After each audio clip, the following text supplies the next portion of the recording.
चाणक्य को अर्थशास्त्र, राजनीति शास्त्र, सैन्य शास्त्र और कूटनीति शास्त्र का महान ज्ञाता माना जाता है।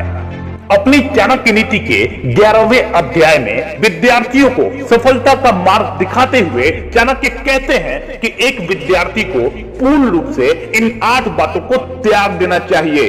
पहला, काम; दूसरा, क्रोध; तीसरा, लोभ; चौथा, स्वादिष्ट भोजन की अपेक्षा; पांचवा, शरीर का श्रृंगार; छठा, अत्यधिक जिज्ञासा; सातवां, अत्यधिक निद्रा; और आठवां, शरीर निर्वाह के लिए अत्यधिक प्रयास। आगे चाणक्य लिखते हैं कि उदारता, साहस, वचनों में मधुरता और आचरण में विवेक, ये 4 बातें कोई पा नहीं सकता, बल्कि ये चारों बातें एक व्यक्ति के मूल में होनी चाहिए। जो व्यक्ति अपने समाज को छोड़कर दूसरे समाज को जा मिलता है, वो उसी राजा की तरह नष्ट हो जाता है जो अधर्म के मार्ग पर चलता है।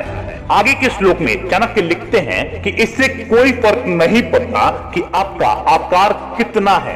एक हाथी का शरीर कितना विशाल होता है, लेकिन एक छोटे से अंकुश से वो नियंत्रित हो जाता है। एक दिया घने अंधकार का नाश कर देता है और एक कड़कती हुई बिजली पूरे पहाड़ को तोड़ देती है।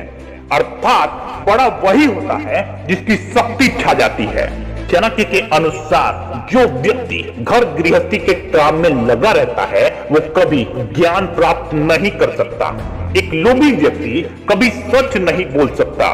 मांस खाने वाले के हृदय में कभी दया नहीं हो सकती और एक शिकारी में कभी शुद्धता नहीं हो सकती। जिस प्रकार नीम का एक वृक्ष कभी मीठा नहीं हो सकता, फिर चाहे आप उसके ऊपर कितना भी घी और शक्कर छिड़क दें, ठीक उसी प्रकार एक दुष्ट व्यक्ति में कभी पवित्रता उदित नहीं हो सकती, फिर चाहे आप उसे किसी भी प्रकार से समझा लें।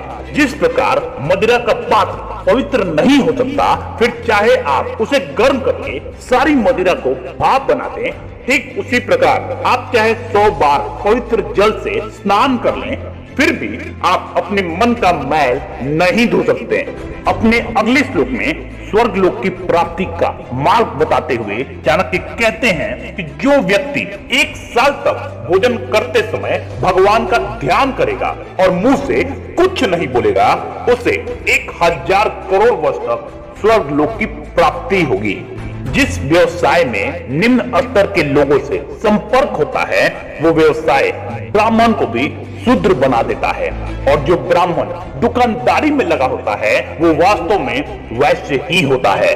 एक ब्राह्मण जो दूसरों के काम में बाधा डालता है, जो दंभी है, स्वार्थी है, धोखेबाज है, दूसरों से घृणा करता है और बोलते समय मुंह में मिठास और हृदय में क्रूरता रखता है, वो बिल्कुल ही एक बिल्ली के समान होता है।